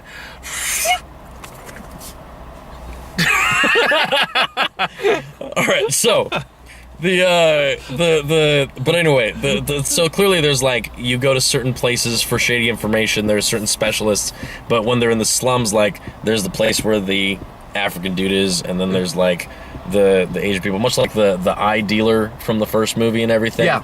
And on a certain level, this feels kind of weird. It might feel kind of racist to some people, but considering that a big theme within a lot of sci-fi is the fact that America and China are the two big world economies, and they will be merging later on, whether China spills more into America or America spills more into China. Big urban areas tend to be like this weird Hong Kong level of fucked up. Yeah. So especially when you see like the wide shots of the city and everything, like the futurism of it is really interesting. So yeah, to the idea, and someone was mentioning about how all of the powerful people in the movie were white, like the police chief and all that. And I'm like, well, if none of the other things from the present times have gotten better, why would white supremacy have gotten better? I bow out of this. Why wouldn't the richest dude in the universe, who makes all this stuff and wants to make giant breeding factories, why wouldn't he be white? Like, I'm just saying on this one. So yeah, I just feel like it's points that I've heard that we like should be addressed on a certain level. Yeah. But because there are conversations I've had about this movie in the time since I've seen it. It's not my immediate reaction. Sorry.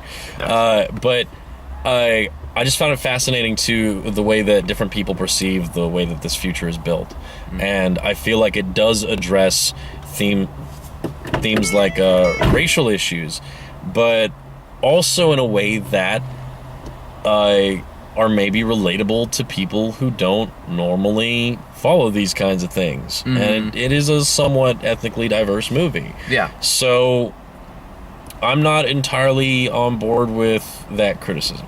Yeah. I kind of like the way that this is set up. I kind of like the way that this revolution is brought about into the plot. And I kind of like the fact that they handle it the way that they do. And that Ryan Gosling really is supposed to be a champion for the people, but he's one of the people. He's not anything special. He's not some, replicant with a soul. He's not the pregnant lady from Children of Men. He's not going to change everything, No. So then he goes off to find Deckard, who is being taken off to somewhere else for some reason. I forget. I think it was like take him off world or something. Take him off world? Yeah, that's what they said. Oh, whoa. Okay.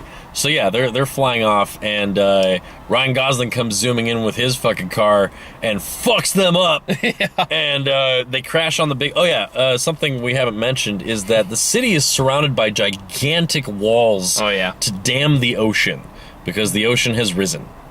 That's part of the Well, that's part of the vision. It's very interesting because this is a world where global warming is clearly real, and the city is dark and covered in ash almost all the time, and the atmosphere is really thick and foggy and polluted everywhere that you go in the movie. There's no clear view of anything. It's a very dystopian vision, and in a lot of ways a good continuation of the kind of sci-fi world that the original tried to build. You know? So they land outside this thing in pitch black, and proceed to have one of the most insanely brutal little fist fights. We're just roundhouse kicking the shit out of Ryan Gosling. She knows how to fight with serious martial arts capabilities. Ryan Gosling is just scrapping it, and it is a really intense fight between them. It's really insane how hard this fight goes sometimes, and it's long.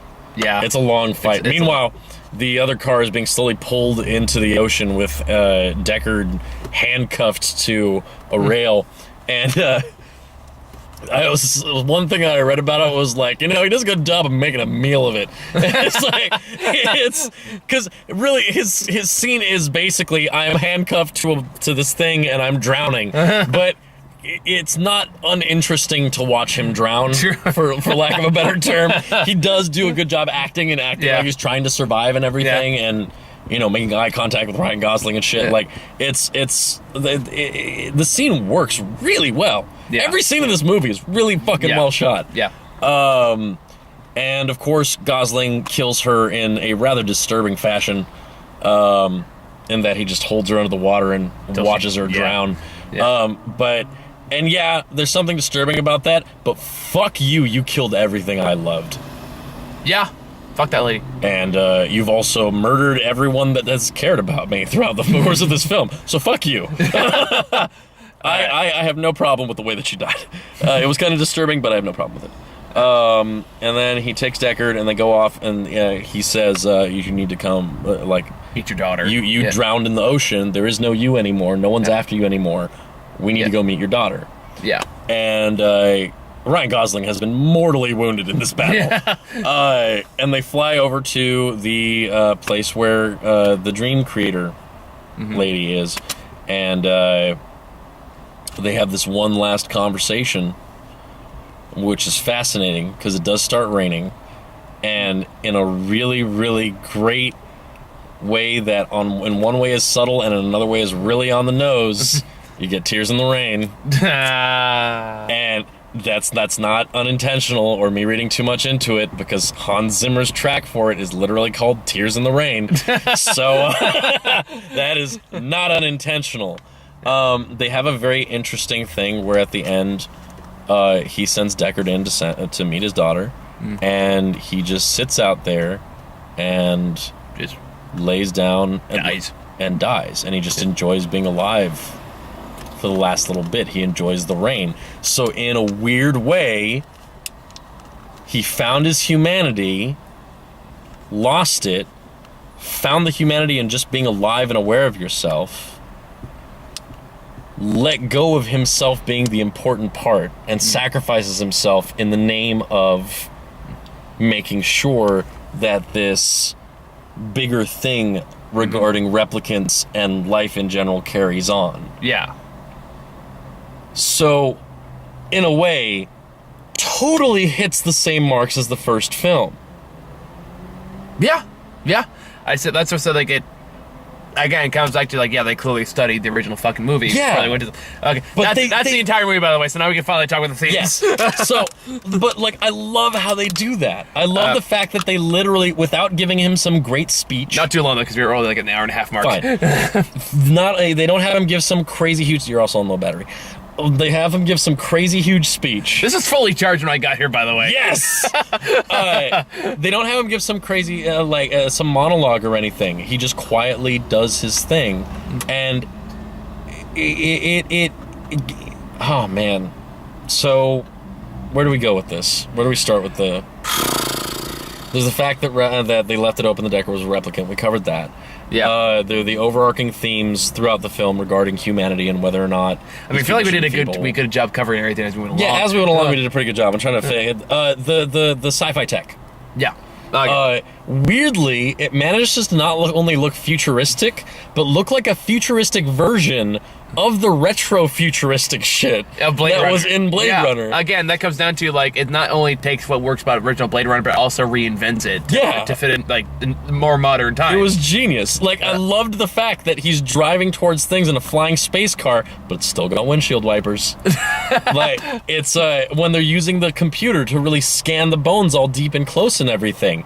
Like, it looks like really advanced tech, even by our standards, but it still looks like the same kind of tech from the... Yeah, like scanning over and doing the enhancement and, like, zooming in. It was the same shit. Yeah, there's very, very careful attention to detail. Yeah, and when they went into the archives to get the audio memories and the little like, balls with the suspended engravings in them that they used as the future CDs or whatever, they were kind of scuffed up. Yeah. They looked like they'd been used, and they were kind of old, and it's so interesting the way that they covered both things. No, like, even the scenes where there was much going on, you get just fascinated by the world building, and you get lost in this universe, and you want to kind of learn more about it. So, like, even when there's not, like, story stuff isn't happening, you're still invested in what's going on just because you want to learn more about the world that it's in. Yeah. And that makes Denis's film is so fascinating. He did the same thing with The Rival, and too. We're just kind of like, I just want to learn more about this. Yeah. Like, I don't even need to know how major plots. I just want to learn more about what the ideas are here. Somehow, his movies are really compelling. Like, even with Sicario, you're drawn into this world. Even with Prisoners, it's a small... To be fair, that had Josh Brolin in there being but Prisoners... Prisoners is a dark fucking film. Not only dark, but it's just about a small town and these people in it, and it still manages to suck you in for the whole 2.5 hours or whatever. Yeah. And all the different moral quandaries going on. You can understand where people are coming from. Absolutely. And that's another thing about this movie, the ethical weirdness of it. Like, it makes you feel weird. Yeah, and that's the original Blade Runner did that too. And that's an interesting thing about this movie too, is the fact that it could have done so many other crappy sequels have done, where it's like, oh, here's a bunch of references to the original film, and here's a bunch of callbacks. Here's all this obnoxious shit that is going to really, really distract you in the long term. It's like, no, we're only going to take what we need. We're going to add what is necessary to tell the story, and nothing else. Like, there's no, like, oh, and here's a picture of Rory in the background or something. By the way, let's also, let's remember all the different themes and even the fan theories from the first one. Let's fuck with their heads. Although technically the replicant thing is not a fan theory because Ridley Scott... Well, Ridley Scott confirmed in an interview, like way back in 1990 or something, he is a replicant, that it was intended for Deckard to be a replicant at the end. Yeah, but that intended and what actually happens on screen is very different. Yeah, but if you watch the final cut, it's kind of decisive. Yeah. The unicorn dream, while kind of really fucking stupid to put into a movie like that, it's the perfect pure of heart. It's the perfect puzzle piece to match those things. But couldn't Edward James Olmos just make like a crane? not a crane, or like just some other fucking animal that's not a unicorn? Like, well, I guess maybe it has to be a unicorn so that it can be, you know, because any other animal could be a real memory, right?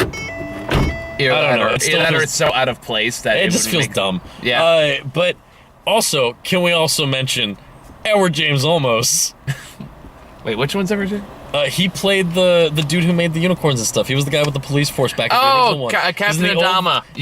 He's in the old folks home in here. Colonel Adama, They even get fucking Edward James Olmos into it. It's so great to see him pop back up. Yeah. And they didn't need to. No. They didn't need to, but they could, and they gave a shit, and they did. And it's the kind of thing that matters to real fans of the original that should make them at least appreciate that they really tried with this movie. Yeah. And it pays off. I mean, like, this is easily one of the best movies of the year.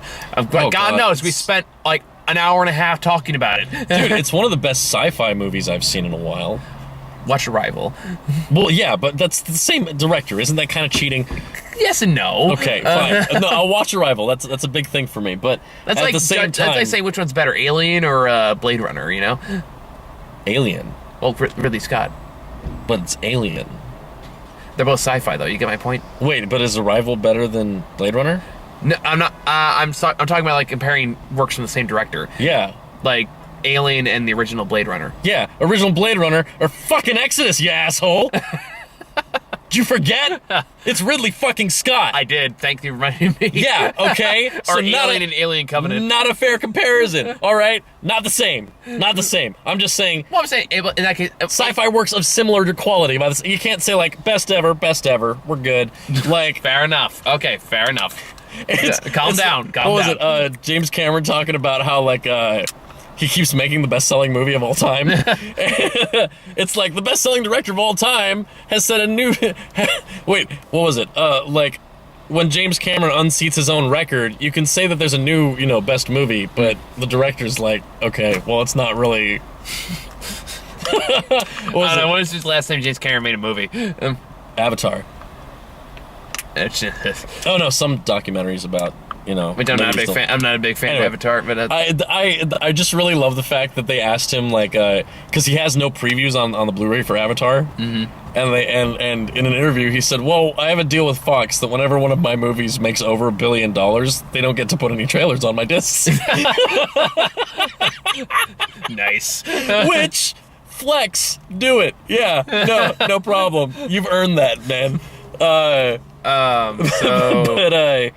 yeah, just this is one of the best sci-fi movies I've seen, possibly ever. Definitely this year. I would argue this decade at least. It is made. Okay, one of the best. One of the best for sure. Yes. I'm just saying that with the quality from the.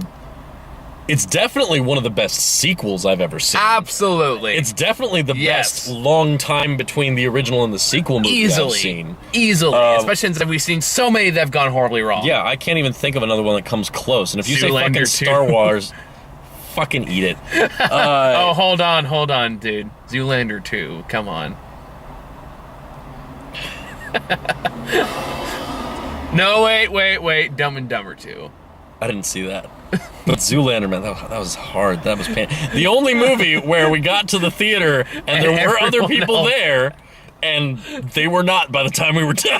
I just remember that because that's the one we took a photo, like, took a selfie while we were in there. I mean, it just looked like an old Queen album cover. Oh, it was great. We just lit from the bottom. But yeah, so the quality of this movie is kind of. I would say undeniable, but there are definitely people who'll be like, it's boring. There's already people they're like, it's pretentious. Fuck you. I like artsy movies. If you don't like those things, like, if you don't like artsy movies, you're not gonna like this. Well, I mean, that's not necessarily true. I know some people who don't really like artsy movies who enjoyed this. Yeah. I just think that you have to have the patience to sit through. Yeah, like, give it a chance at the very least. It is definitely one of the more engaging and immersive 3-hour movies that I've watched. So. Like, granted, there are like, they don't want to think I came out this shit I really liked was Wonder Woman. It was almost 3 hours long. Was it? At least 2.5. Yeah. Was Guardians? Guardians of the Galaxy 2 was really Guardians long. Was like 2 hours and 15, I think it was. Yeah, it was really long. But yeah, and when it comes to really, like, almost 3-hour long movies, those aren't very common. Yeah. And they better be fucking good if you're getting, like, 2.5 hours, almost 3 fucking hours out of me. And they did a really good job of not rushing it and not packing too much into the movie and taking just enough time. No, this is exactly what it needed to be. Yeah, it's damn near perfect. I love this movie. I agree. I'm honestly right there with you. Like, there's really not a whole lot I would change. Yes. Even now, like, I think, like, I don't know what you can make some modifications, but I can't really think of anything I'd really want to change out of this. If anything, I kind of wish there was more scenes between Harrison Ford and Ryan Gosling. Yeah. But that's really about it. I did kind of want more scenes of different stuff in the movie. Probably because, I wanted to see more of him in the streets. Like, yeah. I know that wasn't necessarily the biggest component of the first film. But it's still world building. Yeah, there was more world building that I kind of wanted out of it. Even though it did a great job with what it had, I kind of wanted to see him wander the streets and, like, interact with maybe there might be a director's cut, maybe. God, if there's a director's cut of this, I'm all over it. Like 4 hours long. I don't give a shit. I will do it. I will do it. I haven't watched Nymphomaniac because I want to watch the 5-hour director's cut. I'll fucking do it. Jesus. I'm still upset because we'll never get the 9-hour proper full cut that they originally had. My God, there's 9 hours of it? I still remember when they finished shooting the movie, because I was excited about this movie because it was going to end this trilogy of fucked up crazy shit that Lars von Trier was doing. And, starting with Melancholia and Antichrist. And then, Nymphomaniac, they said they finally finished shooting it. and they had a big problem because they had a 9-hour-long movie, and it was none of it. Like, all of it was too good to cut anything out. Oh, God. That's the way they phrased it. And I was like, oh, fuck. I want to see that. Trilogy. No, unfortunately, it was 2 films that got cut down to like 2 or 2.5 hours each, and there was extra time. Put together, the overall full director's cuts of them combined is like 5.5 hours or so.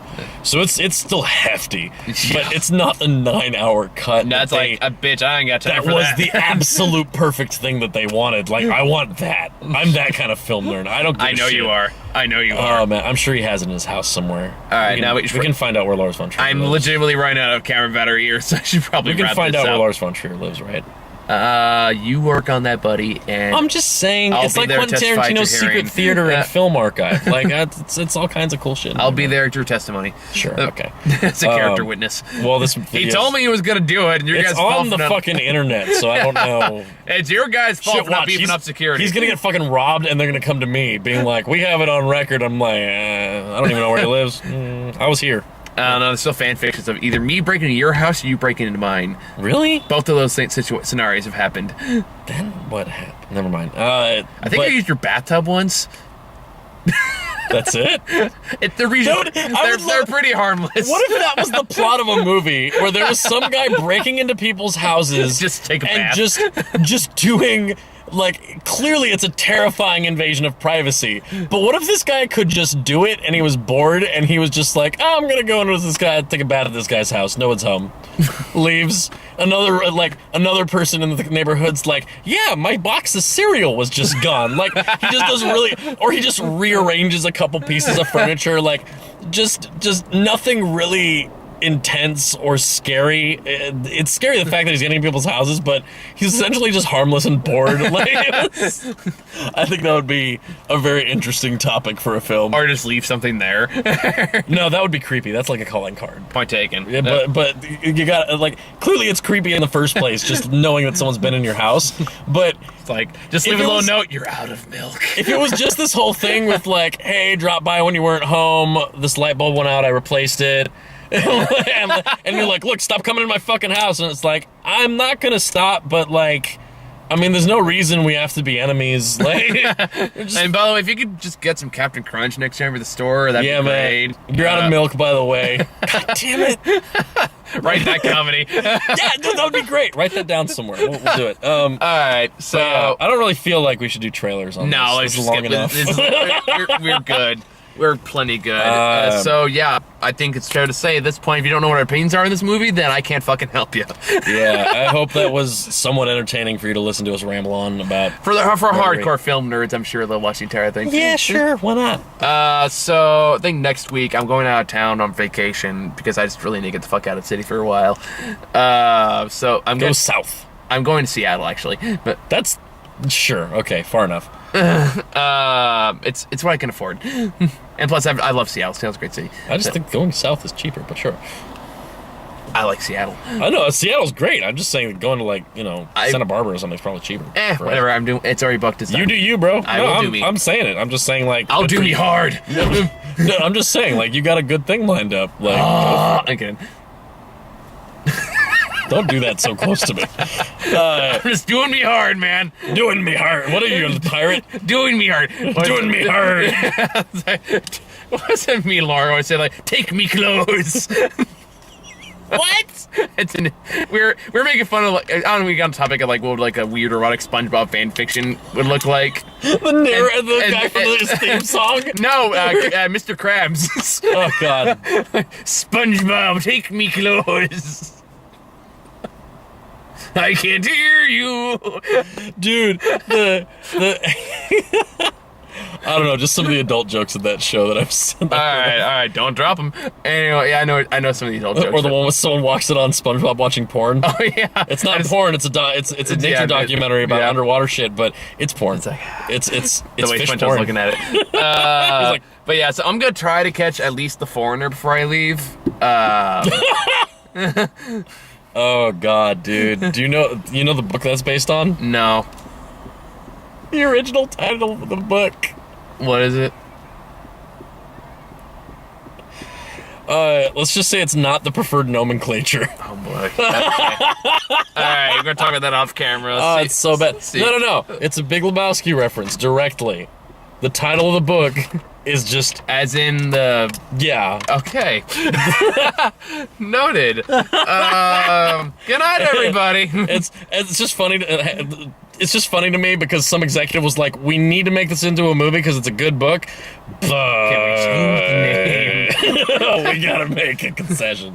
No. What if you had like one door is like, no, the title has to be the same. Yeah. Okay, here the door's over there. Just remember, in the movie, if anyone says the foreigner, that's what they're really saying. Noted. Fine. I will. All right. Good to see y'all again. What the fuck am I saying? I don't see you like this. You guys, you're cool. Whatever. I don't know. I don't talk to you. We'll come back soon, my friend. I hope to see you again soon. That was. Why do you say it so softly? Because I just feel like we were having intimate moments. Just feels really. Feels right. Weirdly. Weirdly sensual. All right, I'm done here. Let's go. Good night. I'm done.